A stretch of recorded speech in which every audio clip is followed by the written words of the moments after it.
আজকে আজিও থেকে একটা পার্সেল চলে এসছে। তো চলো তোমাদের সাথে শেয়ার করি কি আছে এতে। তো এতে যে ড্রেসটা আছে এটা আমার খুব পছন্দ ছিল আর আমি অনেকদিন আগে থেকেই দেখে রেখেছিলাম। তো আমি অর্ডারও করেছি, প্রায় 5-6 দিন হয়ে গেছে। তো আজকে সানডে হঠাৎ এসছে। তো ভালোই হয়েছে, কারণ আমি অন্যান্য দিন বাড়ি থাকি না, সানডেতে এসছে।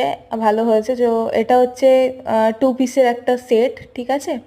তো কালারটা আমি যেরকম দেখে অর্ডার করেছিলাম কালারটা একটু ডিফারেন্ট লাগছে। তো বাদ বাকি দেখা দেখা যাক পরে। চলো তোমাদের সাথে শেয়ার করি পরে। এই দেখো ওপরে যে পিকটা দেখতে পাচ্ছ, সেম ড্রেস এটা। আর এটা 2 পিসের একটা ড্রেস, এতে কোনো বাটন নেই, ঠিক আছে। ভেতরে তোমরা কোন রকম ব্ল্যাক টি শার্ট বা স্লিভলেস কোনো টি শার্ট দিয়ে পরতে পারো, ভালো লাগবে, যেরকম আমি পরেছি। আর তারা পেছনে গিয়ে দেখাই কতটা লং, এটা প্যান্টটা তো লং, আর আমার তো হাইট 5 ফুট 7 ইঞ্চ, তো সেই হিসেবে আমার তো ঠিক আছে। তোমরা পড়লে তোমরা সাইজ হিসাবে অর্ডার করে নিও। আর কেমন লাগলে জানিও, লিঙ্ক লাগলে তোমাদের নিচে আমি লিঙ্ক দিয়ে দেবো, লিঙ্ক থেকে অর্ডার করে নিও। বাই দ্য ওয়ে, টাটা, জানিও কেমন লাগলো।